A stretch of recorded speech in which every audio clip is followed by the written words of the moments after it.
সিলেটের শাহজালাল বিজ্ঞান ও প্রযুক্তি বিশ্ববিদ্যালয়ের কেন্দ্রীয় ছাত্র সংসদ শাকসু ও হল সংসদ নির্বাচনে হাইকোর্টের দেয়া স্থগিতাদেশের বিরুদ্ধে চেম্বার জজ আদালতে আজ শুনানি হওয়ার কথা রয়েছে।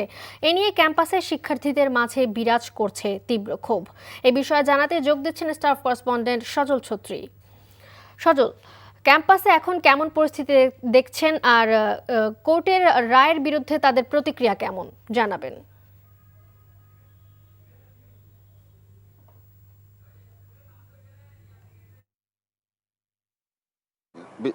বিজ্ঞান ও প্রযুক্তি বিশ্ববিদ্যালয় ছাত্র সংসদ এবং হল সংসদ নির্বাচন অনুষ্ঠিত হওয়ার কথা ছিল আজ, কিন্তু যেটি বলছিলেন যে হাইকোর্টে একটি রিটের পরিপ্রেক্ষিতে স্থগিত করা হয়েছে 4 সপ্তাহের জন্য, এবং গতকাল এই স্থগিতাদেশ আসার পর কিন্তু পুরো উত্তাল ছিল ক্যাম্পাস।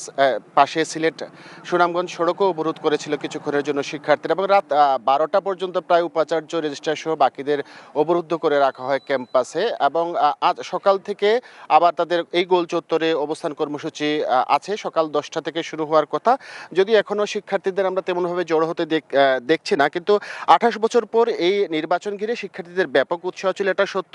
কিন্তু নির্বাচন কমিশনার যারা ছিলেন শিক্ষক তারাও গতকাল প্রায় 8 জন শিক্ষক যারা নির্বাচন কমিশনার ছিলেন তারা পদত্যাগ করছেন। তারাও বলছেন যে এই মুহূর্তে নির্বাচনের জন্য সুষ্ঠু পরিবেশ তারা নিশ্চিত করতে পারবেন না বলে তারা মনে করছেন। তবে যে কমিশনার অন্যান্য শিক্ষকরা আছেন তারা বলছেন যে স্বাভাবিক প্রক্রিয়াতে নির্বাচন করা সম্ভব, এই পদত্যাগে কোনো প্রতিক্রিয়া হবে না। কিন্তু এরপরই আদালতের রায়টি আসার পর শিক্ষার্থীদের মধ্যে স্বাভাবিকভাবেই বিক্ষোভ আছে।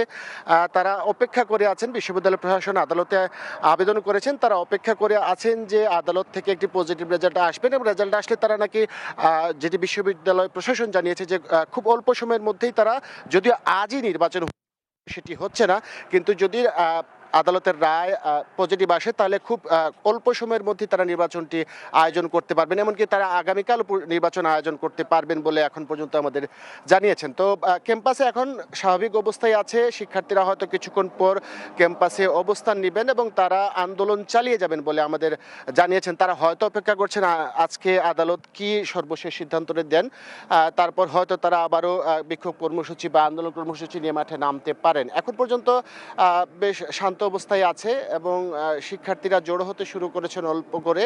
আর যেটি বলছিলাম যে বিশ্ববিদ্যালয় প্রশাসন বলছেন যে তারা সব রকমের আইনি লড়াই যেটি চালিয়ে যাবেন, কেননা প্রায় শিক্ষার্থীদের 28 বছর পরে নির্বাচন ঘিরে শিক্ষার্থীদের মধ্যে যে উৎসাহ সেটি ধরে রাখতে চায় বিশ্ববিদ্যালয় প্রশাসন। মালিয়া, জানছিলাম শাহজালাল বিজ্ঞান ও প্রযুক্তি বিশ্ববিদ্যালয়ের ছাত্র সংসদ নির্বাচন প্রসঙ্গে।